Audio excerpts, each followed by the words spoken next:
কিতাবের নাম আল জামিউল মুসনাদুস সহিহ মিন উমুরি রাসূলিল্লাহ সাল্লাল্লাহু আলাইহি ওয়াসাল্লাম ওয়া সুনানিহি ওয়া আইয়ামিহি, যাকে আমরা সহিহুল বুখারী নামে চিনি। তো সহিহুল বুখারী ৭৪৪৪ নম্বর হাদিসের মধ্যে নবী করিম সাল্লাল্লাহু আলাইহি ওয়াসাল্লাম বলেন, আনাস রাদিয়াল্লাহু তাআলা আনহু থেকে বর্ণিত, তিনি বলেন, ইউবহাসুল মুমিনুনা ইয়াউমাল কিয়ামা, কিয়ামতের ময়দানে সব মানুষ যখন উপস্থিত হবে, আগেই বলেছিলাম সূর্য মানুষের 1 মাইল উপরে থাকবে, মানুষ যখন ছোটাছুটি করতে লাগবে, মানুষ তখন বলবে, লাউ ইস্তাশফানা ইলা রাব্বিনা ওয়া ইউরিহানা মিন মাকানিনা হাযা, আরে জান্নাতে যেতে চাই না, জাহান্নামে যেতে চাই না, এটা পরের বিষয়। যদি আমাদেরকে কোনো ব্যক্তি সুপারিশ করে এই কঠিন স্থান থেকে সরাইয়া ভালো একটা স্থানে জায়গা করে দিত, তাহলে আমাদের জন্য কতই ভালো হতো। এইভাবে মানুষ বলতে থাকবে, আর সব মানুষ একত্রিত হইয়া আদম নবীর কাছে যাবে। আদম নবীর কাছে যাওয়ার পরে বলবে, আনতা আদম, আপনি আদম নবী, আবুন নাস, আপনি সব মানুষের পিতা, খালাকাকাল্লাহু বিয়াদিহি, আল্লাহ আপনাকে মহব্বত করে ভালোবেসে নিজ হাতে আপনাকে বানাইছে। ওয়া আল্লামাকা আসমাআ কুল্লি শাই, আল্লাহ আপনাকে সব বস্তুর নাম শিক্ষা দিয়ে সম্মানিত বানাইছে। ওয়া আদম নবী, আপনাকে আল্লাহ ওয়াসকানাকা জান্নাতাহু, আল্লাহ আপনাকে তার জান্নাতের মধ্যে সর্বপ্রথম বাস করার ব্যবস্থা করে দিয়েছে। আল্লাহ শুধু তাই না, ওয়া আসজাদালাকা মালাইকা, আল্লাহ সব ফেরেশতার মাধ্যমে সিজদা করাইয়া আপনাকে সম্মানী বানাইছে। আপনি এত সম্মানী নবী, আপনি এত মর্যাদাপূর্ণ নবী, সুতরাং ইস্তাশফানা ইলা রাব্বিনা ওয়া ইউরিহানা মিন মাকানিনা হাযা, ও নবী আপনি আমাদের জন্য, আমাদের সকলের জন্য একটু সুপারিশ করেন, যাতে আল্লাহ মেহেরবানি করে আমাদেরকে এই কঠিন স্থান থেকে সরাইয়া ভালো একটা স্থানে আমাদেরকে বসবাস করার ব্যবস্থা করে দেয়। আদম নবী জবাব দিবেন, লাস্তু গুনাকুম, আমি তোমাদের জন্য সুপারিশ করতে পারবো না, এর উম্মত, আমি আজ তোমাদের জন্য সুপারিশ করতে পারবো না। তিনি নিজের ভুলগুলো উল্লেখ করবেন আর বলবেন, আল্লাহ যদি আমাকে জিজ্ঞাসা করে, হে আদম, তোমাকে আমি জান্নাতের মধ্যে এই নিষিদ্ধ ফল খেতে নিষেধ করেছিলাম, কিন্তু তুমি কেন ভক্ষণ করলা? আদম নবী বলে, নাফসি নাফসি, আমার কোনো জবাব নাই, আমি নিজের জন্য নিজে টেনশন করছি, সুতরাং আজ আমি তোমাদের জন্য সুপারিশ করতে পারবো। তবে হ্যাঁ, তোমরা সকলে মিলে নূহ নবীর কাছে যাও। ওয়ালাকিন নূহান আউয়ালা নবিয়্যিন বা'আসাহুল্লাহু ইলা আহলিল আরদ, তিনি এমন নবী যাকে আল্লাহ তাআলা আমল করে পৃথিবীবাসীর জন্য সর্বপ্রথম নবী বানিয়ে প্রেরণ করেছেন। তোমরা সেই নবীর কাছে যাও, তিনি হয়তো তোমাদের জন্য সুপারিশ করবেন। তখন সব মানুষগুলো দৌড়াইয়া আদম নবী থেকে দৌড় শুরু করবে। সবাই নূহ নবীর কাছে যাবে, যাওয়ার পরে বলবে, নূহ আলাইহিস সালাতু ওয়াস সালাম, আমরা বাবা আদমের কাছে গিয়েছিলাম, কিন্তু তিনি আমাদের জন্য সুপারিশ করেন নাই, আপনার কাছে পাঠিয়েছেন, সুতরাং লাউ ইস্তাশফানা ইলা রাব্বিনা ওয়া ইউরিহানা মিন মাকানিনা হাযা, আপনি আমাদের জন্য একটু সুপারিশ করেন, যাতে আল্লাহ মেহেরবানি করে আমাদেরকে এই কঠিন স্থান থেকে সরাইয়া ভালো একটা স্থানে ব্যবস্থা করে দেয়। তখন নূহ আলাইহিস সালাতু ওয়াস সালাম বলবেন, আমি আজ তোমাদের জন্য সুপারিশ করতে পারবো না, তবে আমি তোমাদেরকে একটা পরামর্শ দেই। ওয়ালাকিন ইব্রাহিম খলিলুর রহমান, তোমরা ইব্রাহিম নবীর কাছে যাও, হয়তো তিনি তোমাদের জন্য সুপারিশ করবেন।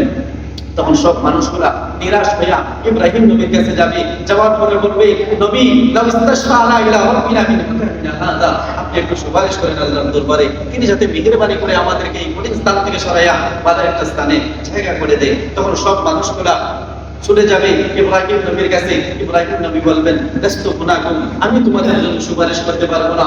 এর উম্মত ওয়ায়াযকুরু খাতিয়াতাহু আল্লাতী আসাবা, আল্লাহ যদি আমাকে আমার ভুলগুলো ধরে, তাহলে আমি ইব্রাহিম নবীকে জবাব দিতে পারবো না। আমি 3 জায়গায় সত্যকে গোপন করেছিলাম, সুতরাং আল্লাহ যদি বলে, কেন তুমি সত্যকে গোপন করলা, আমি ইব্রাহিম নবীর জবাব থাকবে না, সুতরাং হে উম্মত, আমি আজ তোমাদের জন্য সুপারিশ করতে পারবো না। নাফসি নাফসি, আমার নিজের ক্ষেত্রে নিজের টেনশন হচ্ছে। তবে আর তোমাদেরকে একটা পরামর্শ দেই, ওয়ালাকিন মূসা আলাইহিস সালাতু ওয়াস সালাম, তোমরা সবাই মূসা নবীর কাছে যাও, যিনি এমন নবী আতাহুত তাওরাত, আল্লাহ তাআলা তাকে তাওরাত দান করেছিলেন। ওয়াকাররাবাহু নাজিয়া, যাকে আল্লাহ তাআলা মহব্বত করে ভালোবেসে কাছে টেনে নিয়েছিল। ওয়াকাল্লামাহু, যিনি আল্লাহর সাথে পাহাড়ে কথা বলেছিল। তোমরা সেই মূসা নবীর কাছে যাও, তিনি হয়তো তোমাদের জন্য সুপারিশ করবেন। সব উম্মত নিরাশ হইয়া ইব্রাহিম নবী থেকে মূসা নবীর কাছে যাবে। মূসা নবীর কাছে যাওয়ার পরে বলবে, লাউ ইস্তাশফানা ইলা রাব্বিনা মিন মাকানিনা হাযা, নবী পয়গম্বর, আপনি আমাদের জন্য একটু সুপারিশ করেন, যাতে আল্লাহ মেহেরবানি করে আমাদেরকে এই কঠিন স্থান থেকে সরাইয়া ভালো একটা স্থানের মধ্যে জায়গা করেছে। তখন মুসা আলাইহিস সালাতু ওয়াস সালাম বলবেন ফাতালাহুন নাস, হে উম্মত, আমি এই ব্যক্তিকে তাকফুর মেরেছিলাম, সে যতটুকু অন্যায় করেছিল, যতটুকু অপরাধ করেছিল, মৃত্যু সজ্জা পর্যন্ত কোনো অপরাধ করে নাই, কিন্তু আমি তাকফুর মারার সাথে সাথে ওই লোকটা মারা গিয়েছে। সুতরাং আল্লাহ যদি আমাকে জিজ্ঞাসা করে, মুসা কেন তুমি ওই ব্যক্তিকে তাকফুর মেরেছিলা, যার কারণে সে মারা গিয়েছে, সে তো মারা যাওয়ার মতো কোনো অপরাধ করেনি, তখন আমি মুসা জবাব দিতে পারবো না। সুতরাং আমি আমার নিজের ভুল স্বীকার করলেন, উল্লেখ করলেন এবং বললেন নাফসি নাফসি, আমি তোমাদের জন্য সুপারিশ করতে পারবো না। তবে হে উম্মত, তোমরা যেহেতু আসছো, বলে কিন্তু ঈসা আলাইহিস সালাতু ওয়াস সালাম, তোমরা সবাই ঈসা নবীর কাছে যাও, তিনি হয়তো তোমাদের জন্য সুপারিশ করবেন। সব মানুষগুলো দৌড়াইয়া কার কাছে যাবে? ঈসা নবীর কাছে যাবে। ঈসা নবীর কাছে গিয়ে বলবে, নবী আপনি আমাদের জন্য একটু সুপারিশ করেন। তখন ঈসা নবী বলবেন, লাস্তু হুনাকুম, আমি তোমাদের জন্য সুপারিশ করার উপযুক্ত না। ওয়ায়াতে কুরুহু হাতি হাতাহুল্লাতি আসাবা, তিনিও নিজের ভুলগুলো স্বীকার করবেন আর বলবেন, আরে উম্মত আমিও পারবো না, তবে আমি তোমাদেরকে একটা পরামর্শ দেই, তোমরা সকলে মিলে তোমরা মুহাম্মদুর রাসূলুল্লাহ সাল্লাল্লাহু আলাইহি ওয়াসাল্লামের কাছে যাও।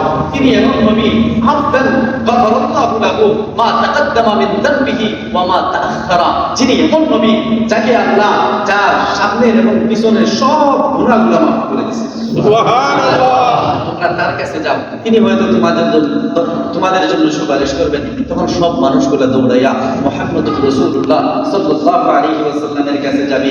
কে দেখবে যে মুহাম্মদ সাল্লাল্লাহু আলাইহি ওয়াসাল্লাম সিজদার মধ্যে পড়ে উম্মতের জন্য খানদারত অবস্থায় আছে। সুবহানাল্লাহ। শুধু উম্মতি উম্মতি। বুখারী শরীফ ৭৪৪০ নম্বর হাদিসের বর্ণনা। নবীজি সিজদার মধ্যে থাকবেন এবং কাঁদতে থাকবেন উম্মতের জন্য। তখন সব উম্মত নবীকে আবার আবদার করবে। তখন নবী বলবেন, আমি আগ থেকেই তোমাদের জন্য, পূর্ব থেকেই তোমাদের জন্য আমি সুপারিশ করতে আসছিলাম, এখনো যেহেতু তোমরা আসছো, কোনো টেনশন করো না, আমি আজ তোমাদের জন্য সুপারিশ করবো। সুবহানাল্লাহ। চিন্তা করেন, আদম নবী থেকে নিয়ে সব মানুষগুলো, আমরাই সবাই, সব মানুষগুলো আদম নবী থেকে শুরু করে ঈসা নবী পর্যন্ত যাবে, কোন নবী সুপারিশ করবে না। সবাই বলবে লাস্তু গুনাকুম ওয়া ইয়াযকুরু খাতিআতাকুল্লাযী আসাবা, নিজের ভুল স্বীকার করবে আর নাফসি নাফসি বলবে। কিন্তু সেই সময়ও আমাদের নবী সাল্লাল্লাহু আলাইহি ওয়াসাল্লাম আমাদেরকে বলবেন। তো সেই নবীকে মহব্বত না করলে মহব্বত কাকে করবে? সেই নবী কার জন্য সুপারিশ করবে? যারা মুত্তাকি তাদের জন্য, যারা পরহেজগার তাদের জন্য, যারা পাঁচ ওয়াক্ত নামাজ পড়তো শুধু তাদের জন্য না।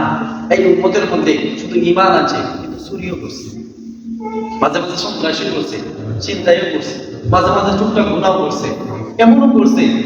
এই সব উম্মতের জন্য প্রিয় নবী সুপারিশ করে সবাইকে জান্নাতে নিয়ে যাবেন। সুবহানাল্লাহ।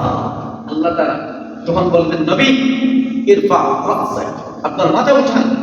ইরফা মুহাম্মদ, আপনি আপনার মাথা উঠান। ওয়াসাল, আপনি চান তপ্তাম চার চাইবেন, আমি আল্লাহর সাথে সাথে দিয়ে দেব। নবীজি মাথা উঠাবে না, নবীজি মাথা উঠাবে না।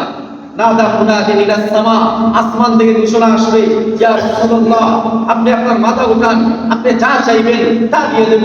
নবীজি মাথা উঠায় না, আবার ঘোষণা আসবে যে আমি আল্লাহ আপনার যত মুত্তাকি বান্দা ছিল, মুত্তাকি যত উম্মত ছিল, সব মুত্তাকি এবং পরহেজগার উম্মতদেরকে আমি মাফ করে জান্নাতে দিয়ে দিয়েছি। সুবহানাল্লাহ। নবীজি মাথা উঠায় না, আবার ঘোষণা আসলো আসমান থেকে, নবী এবার আপনি মাথা উঠান, আপনার উম্মতের অর্ধেক উম্মতকে আমি মাফ করে জান্নাতে দিয়ে দিয়েছি। নবীজি মাথা উঠায় না, আবার ঘোষণা আসবে, কোটি কোটি বছর চলে যাবে, আবার ঘোষণা আসবে যে নবী এবার আপনি মাথা উঠান, এবার আপনি মাথা উঠান।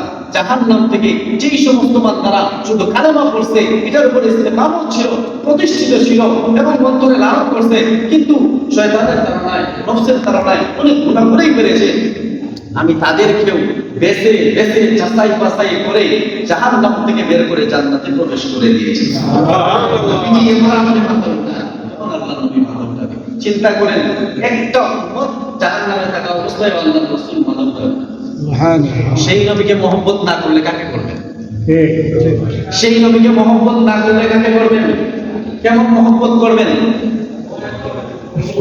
নবীজি সাল্লাল্লাহু আলাইহি ওয়াসাল্লাম হাদিসের মধ্যে বলেছেন, লা ইয়াকুনু আহাদুকুম হাত্তা আকুনা হাব্বা ইলাইহি মিন ওয়ালিদিহি ওয়া ওয়ালাদিহি ওয়ান নাসি আজমাইন। তোমার পিতা, তোমার মাতা, পৃথিবীর সব মানুষের চাইতে যদি রাসূলের প্রতি মহব্বত বেশি না হয়, তুমি মুমিন। এখন আমার পিতাকে কেউ গালি দিলে আমার মাথা নষ্ট হয়ে যায়, আমার মাকে কেউ গালি দিলে মাথা নষ্ট হয়ে যায়, আমার পিতামাতাকে কেউ যদি কোনো কটূক্তিমূলক কথা বলে, কোনো নোংরা আচরণ করে, নোংরা ব্যবহার করে, নোংরা বক্তব্য দেয়, আমার কর্ণকবরে ঢোকা মাত্রই আমার সেন্স ঠিক থাকে না, মাথা নষ্ট হয়ে যায়, পাগল হয়ে যায়। যতক্ষণ না ওই ব্যক্তিকে আমি কোনো একটা কিছু করতে পেরেছি, ততক্ষণ পর্যন্ত আমি শান্ত হই না। কিন্তু মুসলমান বিভিন্ন সময় বিভিন্ন দেশ থেকে বিভিন্ন নাস্তিকরা, বিভিন্ন মোতারা, বিভিন্ন ইহুদি, খ্রিস্টান, মুথা, সেকুলার যারা নবীকে গালি দেয়, নবীকে নিয়ে বিচিত্র করে, ইসলামকে নিয়ে কটূক্তি করে, আমার নবীর চরিত্রের উপর কালিমা লেপন করার চেষ্টা করে, তখন মুসলমান তুমি ঘরে বসে থাকো, তুমি মুসলমান হতে পারো না, তুমি তাদের এজেন্ডা কি না? ওরা মুসলমান না। মুসলমান তো হবে সেই যে নবীকে কেউ গালি দিয়েছে সে করে বসে থাকতে পারে না, শুনছে নবীকে কটূক্তি করেছে সে করে বসে থাকতে পারে না। যে মুসলমান পাগল হয়ে যাবে, করলো সে কি করলো রে, আমার পরিচয় একা আমার নবীকে গালি দিয়েছে, এইরকম পাগল হয়ে যাবে। সেই তো রাসূলের আশিক, কথা ঠিক না বেঠিক?